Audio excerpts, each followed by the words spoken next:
On social media, click the link to follow us on Twitter, Facebook, Instagram, TikTok, Fanbase, our podcast for a 21st century audience. Game changer, Rube Foster and the birth of Black baseball. Andrew Rube Foster, often called the father of Black baseball. He founded Negro League Baseball in 1920 as he established the Negro National League, NNL. Andrew Rube Foster's vision became reality when he called a meeting of 7 Black team owners at the Paseo YMCA in Kansas City, Missouri in February 1920. Out of that meeting came the first successful professional baseball league for African American players, providing structure and opportunity for Black athletes at a time when segregation barred them from Major League Baseball. The Negro National League, NNL, was officially founded on February 13, 1920, at the Paseo YMCA in Kansas City, Missouri, led by Rube Foster. The league began with 8 teams from the Midwest: Chicago American Giants, Chicago Giants, St. Louis Giants, Dayton Marcos, Detroit Stars, Indianapolis ABCs, Kansas City Monarchs, Cuban Stars Traveling. Andrew Rube Foster was born in Calvert, Texas. Both of his parents were slaves. His father was a Methodist preacher. One could imply that this provided a foundation of faith and discipline that would shape Rube's character and sense of purpose. One might even say that his later mission to build the Negro Leagues was divinely inspired. Growing up in the segregated South during the rise of Jim Crow laws, Foster faced the harsh realities of racial discrimination firsthand. Despite these challenges, he developed a deep passion for baseball, a passion that would eventually lead him to change the course of African American sports history. Going to get started here with our first guest.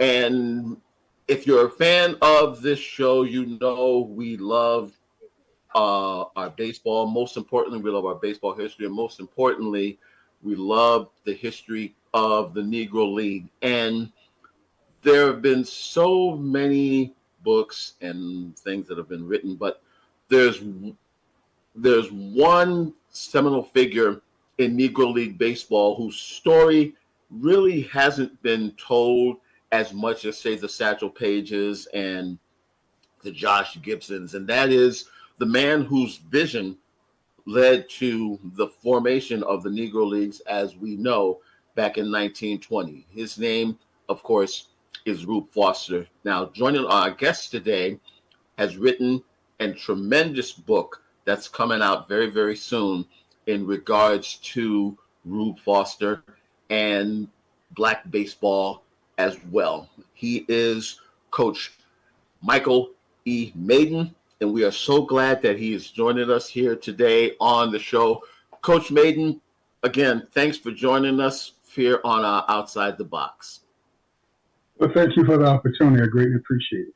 Not a problem. You know, as I mentioned, if you know anything about the Negro Leagues, you have to know about the man Rube Foster. It was his vision that started this entity that began back in basically, I think if I remember correctly, it was a YMCA in Kansas City, Kansas, where things basically got started. But talk a little bit for those who may not know what really his contributions to the Negro League were. Just talk a little bit about Andrew Rube Foster.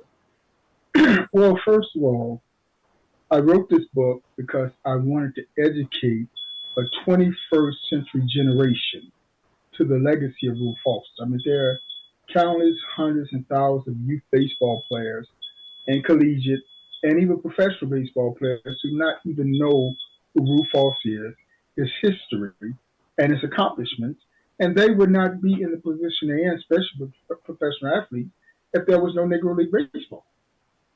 And Rube Foster, a man who had an 8th grade education, had a burden and a vision for Black baseball in the heart of Jim Crow segregation in the Deep South. And he brought together some owners and developed the first and only professional Black league in that time that catered specifically to Black baseball players. And he changed the face of the game. You know, the Negro League, a lot of people don't know, the Negro League baseball outgrew and gross Major League Baseball by what was equivalent in those days, millions of dollars. And, we celebrate the Jackie Robinson, and I'm not knocking that, but his integrated Major League Baseball. But many don't know that there was a Moses Fleetwood Walker, right, some 6 decades before Jackie Robinson, that was the first black player to ever play in the game. And all this history needs to be brought to light in this modern day, because Rube Foster left a legacy behind that still lives today, but yet that's a generation and generations to come that don't know about Rube Foster. As a former high school, college, and major league scout, I wrote this book, and one of my players is now a news anchor in Toledo, Ohio. When I sent him the manuscript, said, "Read this and tell me what you think about it." He was, "Wow, I didn't even know nothing about Rube Foster." Right. So we educating a generation, and that's a lot that we want people to know about his visionary. Game Changer. Rube Foster and the Birth of Black Baseball. Not just another book, but the book of books for a 21st century generation. Can I tell the story? Skills that led to this day that we're in today, that history touches on it but don't talk about. Yeah. And, what a lot of people don't realize is before the Negro Leagues began officially, Rube Foster started the Negro National League. The black baseball before the Negro Leagues were formed, it was, there was obstacles, of course, that the Negro League had to go through. But before then, it was even more scattered. And where you talked about Moses Fleetwood Walker and what he had to go through from his own teammates, from other players.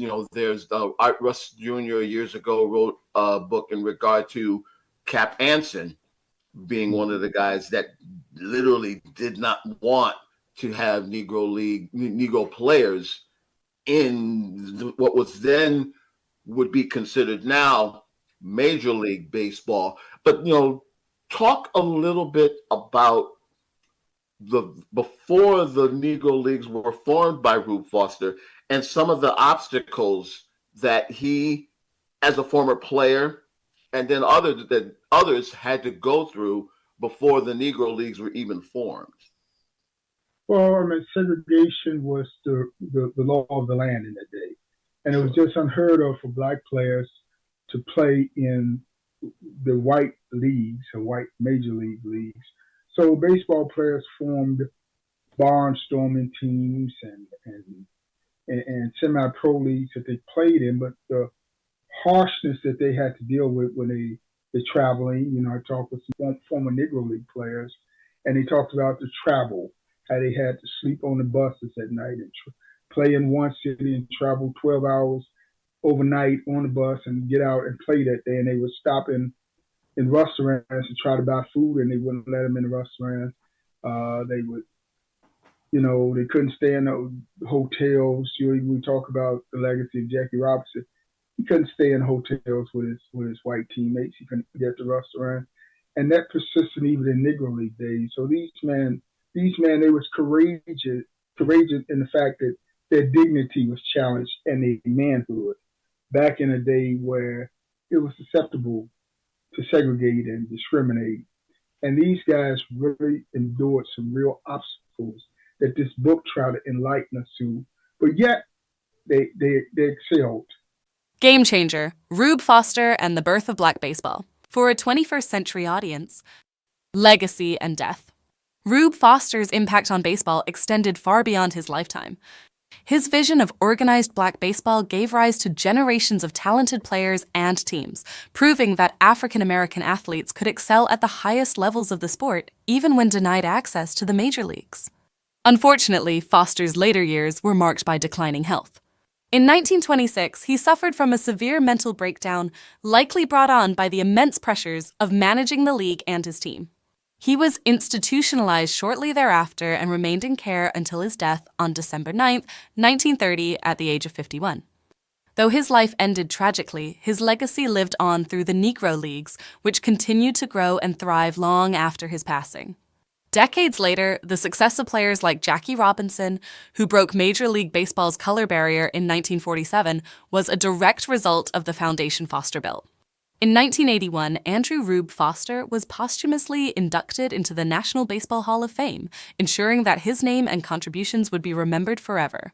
Known as the father of Black baseball, Foster remains a symbol of vision, leadership, and resilience, a man who turned his dream into a lasting chapter of American history.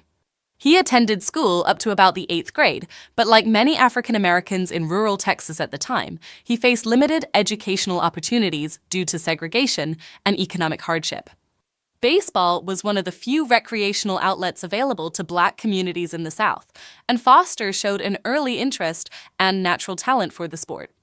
As a teenager, Foster left home to pursue baseball full-time, a bold move at the turn of the century, especially for a young Black man in the segregated South. He began playing semi-professional baseball with local teams and soon gained recognition for his powerful pitching arm and competitive spirit. Foster was known for his confidence, intelligence, and leadership even as a young man. He grew up in a world that constantly tried to limit his potential, yet he refused to accept those boundaries.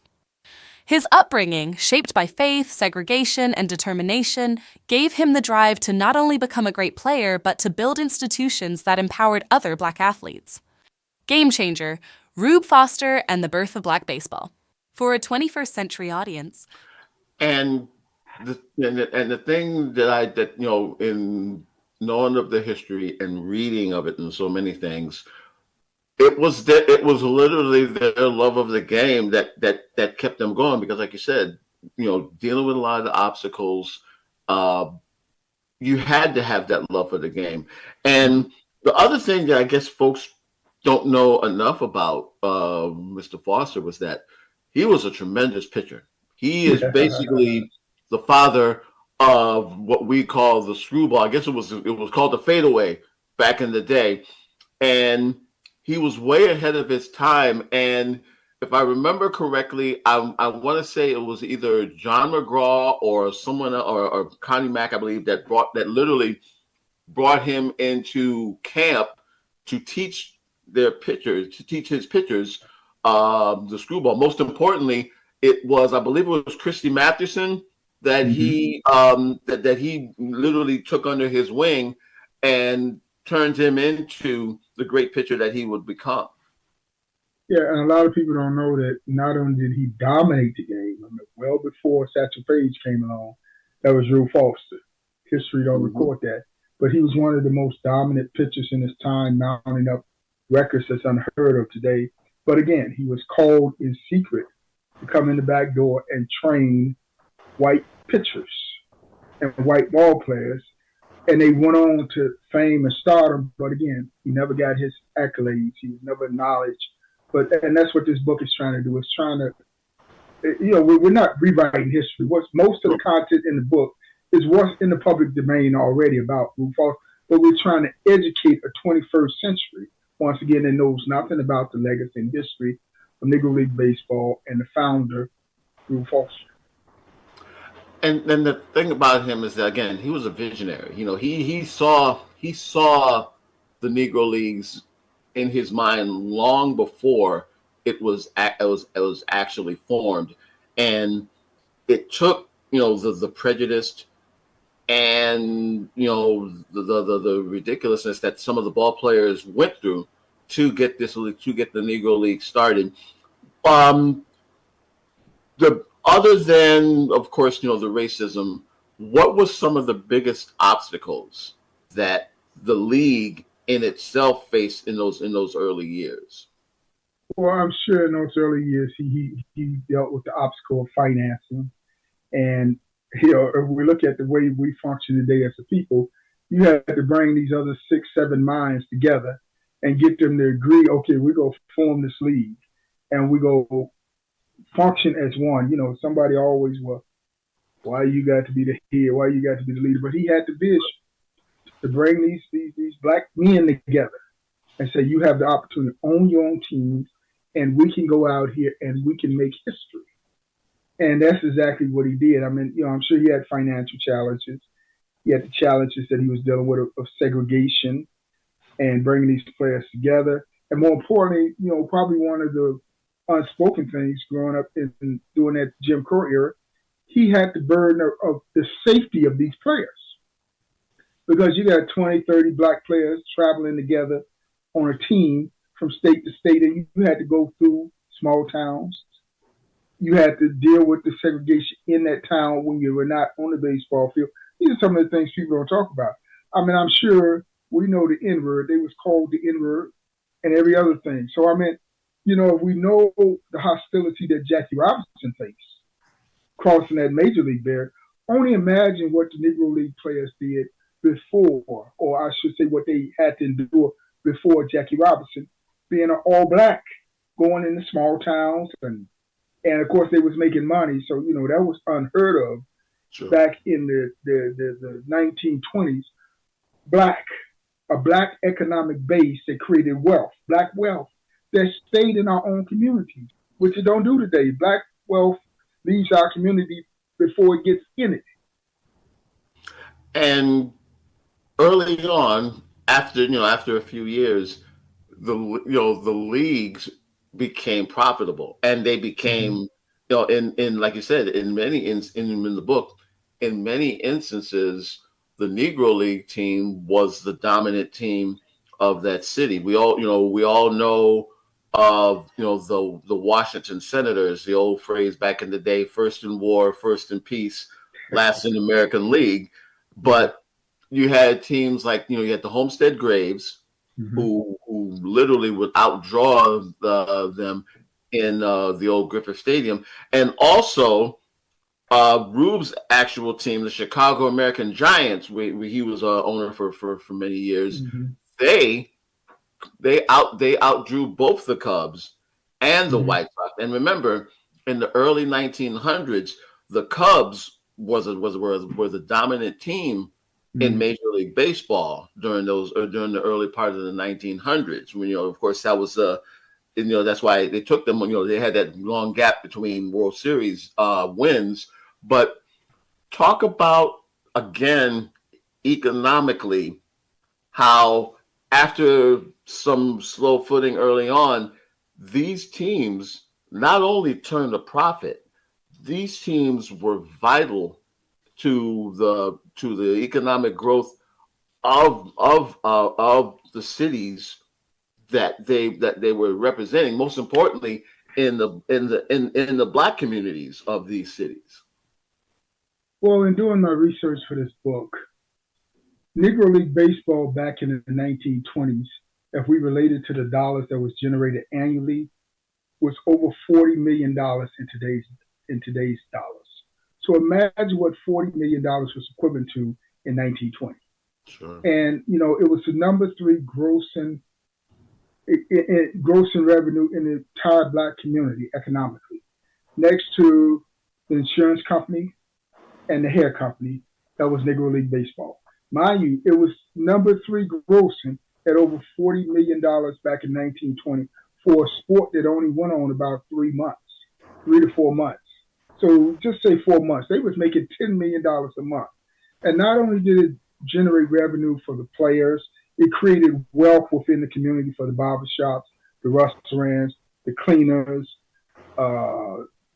They sold food. They had a good time, and they changed the game. And what people don't understand, when it came to Negro League Baseball, we think black, black, black. But they drew white audience that came from far and near to watch this entertaining brand of baseball, and they was able to market it well before we got the social media era now, where you can get on there and promote your product. And Rube Foster was a pioneer before his time. He was marketing and promote $1 million industry as a Black man, and I keep emphasizing, with an elementary school education.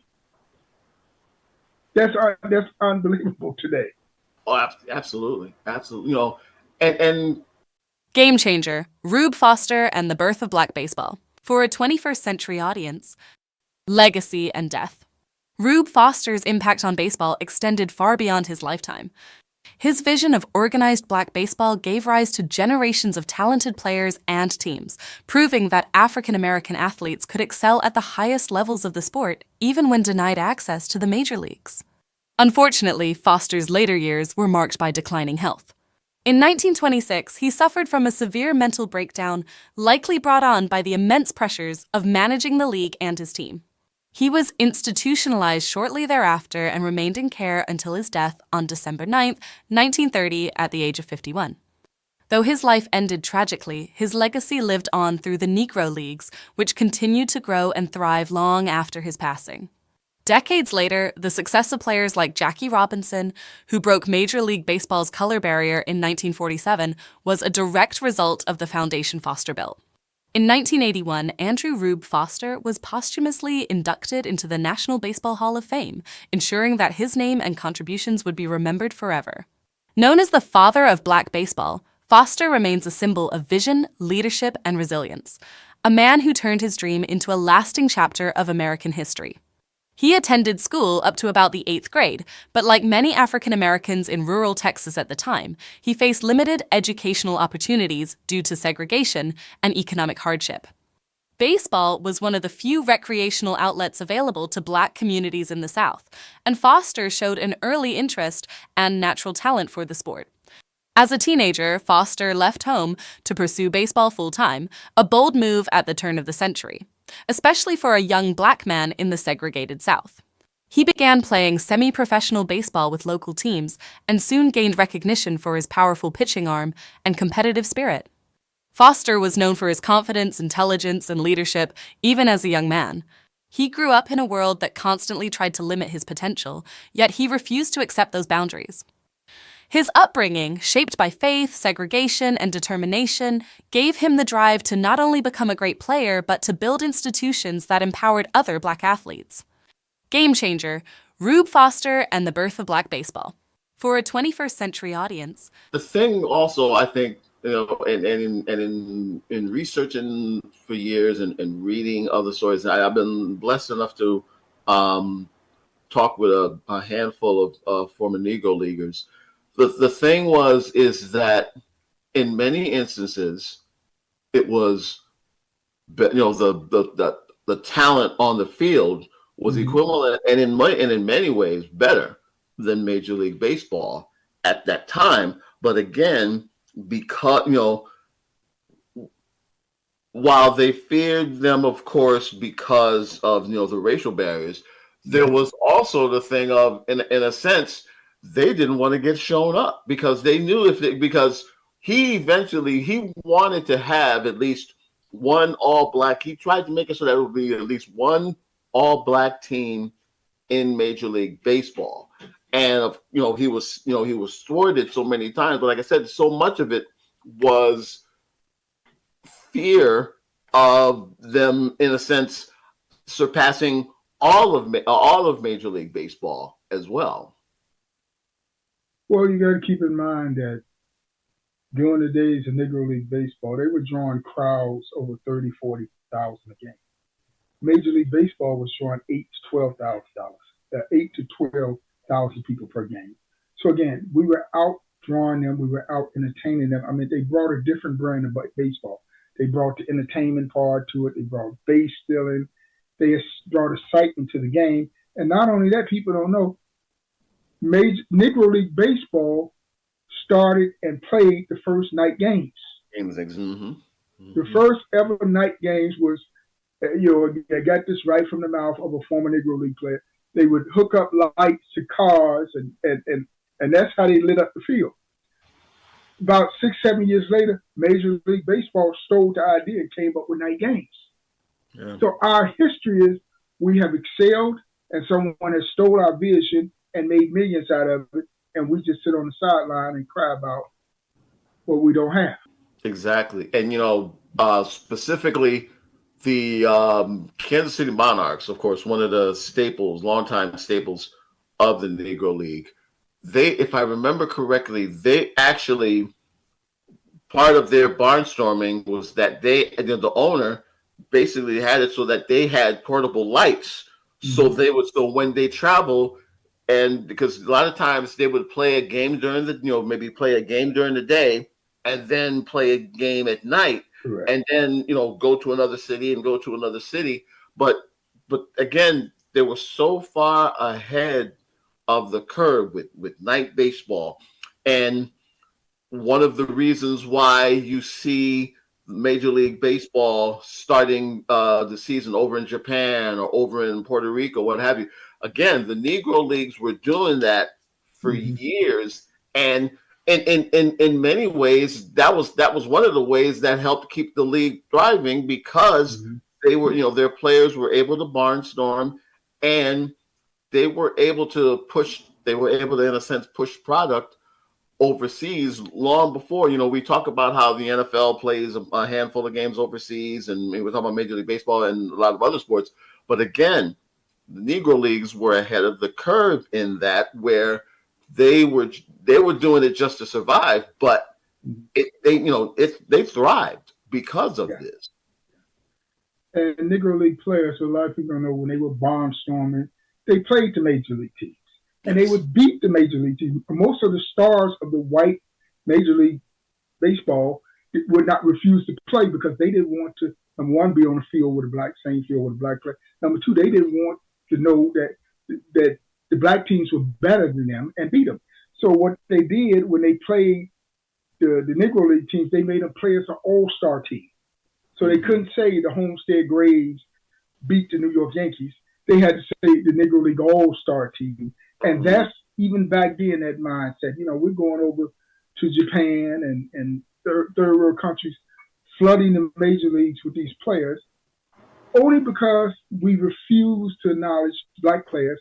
And that's why we have a steady decline even today in this 21st century of African-American baseball players. Because the dollar in the black community is not of value to them. When they go to Japan and get a whole country, they can go over into one of these third world countries, and they draw in the whole country for their player. That's where the market is at today. It's not on the black player. People keep talking about the decline of black baseball. Right. I just think to myself, we was outgrossing revenue-wise Major League Baseball. We were the entertainment. If we would have stayed on course, the track that Major League Baseball is on now is a billion-dollar industry. We could have been that black baseball, Negro League Baseball, and Major League Baseball would be a non-existent factor. But we didn't have the vision that Rube Foster had to maintain and grow what we had to that global level as it is today. Game Changer. Rube Foster and the Birth of Black Baseball. Not just another book, but the book of books for a 21st century generation. Can I tell the story? Chapter 6, MLB Hypocrisy. Honoring Jackie Robinson, while ignoring today's decline.